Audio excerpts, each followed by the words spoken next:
దైవ మర్మములు. సహోదరు భక్సింగ్ గారి అనుభవంలో దేవుడు తనకు బయలుపరిచిన మర్మములను అనుదినము పంచుకొనుట.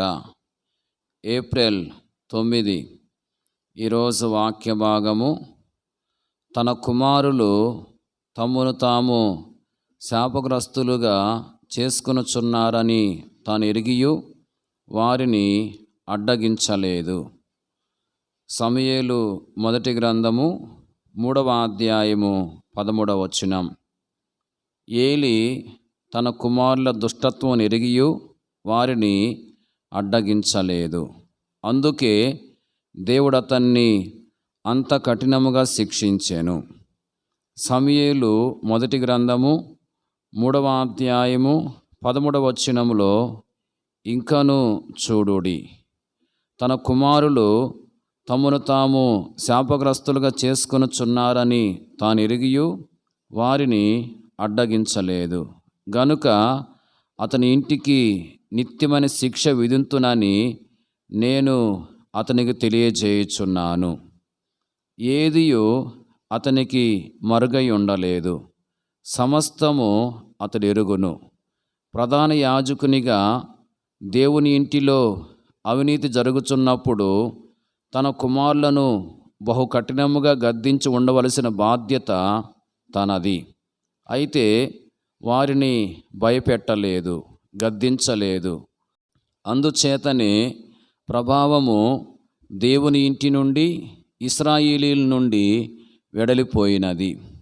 అన్ని చోట్ల ఈ దినముల్లో అనేక మంది దేవుని సేవకులని తమను తాము పిలుచుకునివారు ఈ 3 ముండ్లు గల కొంకిని ఉపయోగించుటను చూచున్నాము. లోకస్తుల్లో కాదు గాని విశ్వాసుల్లోనే అధికారకాంక్ష, పేరు పొందవలన ఆశ మెండుగా కనబడుచున్నవి. అందుచేతనే వారు వాటిని పొందుటకు మానవుని మహిమపరుతురు. బలిమి చేతనో బ్రతిమాలియో లేక వేరొక యుక్తి ఉపయోగించియో అనేకులను ఆకర్షింతురు. ఒకరోజు రైలు బండిలో నేనున్న పెట్టెలోనే ఒక హిందూ స్త్రీ ఉండెను. ఆమె నాతో, నేను ఏ సంస్థకు చెందనంటివి, దేవుడెట్లు నీ అక్కర్లు తీర్చున్నాడనెను. అప్పుడు నేను ఆమెతో, నేను ముందు చెప్పినట్లు దేవుడు నా పాపములు క్షమించెనని నమ్ముచున్నావా?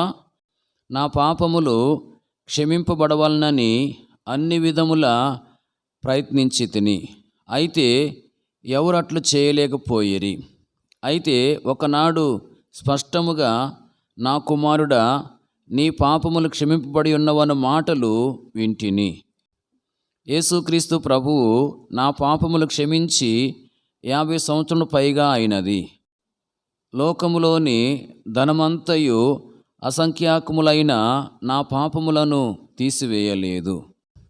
దేవుడు నా పాపములు క్షమించనని నీవు నమ్మితే నా అక్కర్లు తీర్చగలడని నమ్ముట చాలా సులభము.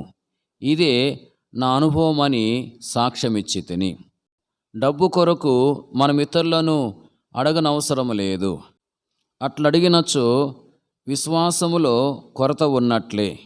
మనము దేవుని సేవకులమైతే తన సేవకుల పట్ల ఆయన తప్పిపోడు. Praise the lord.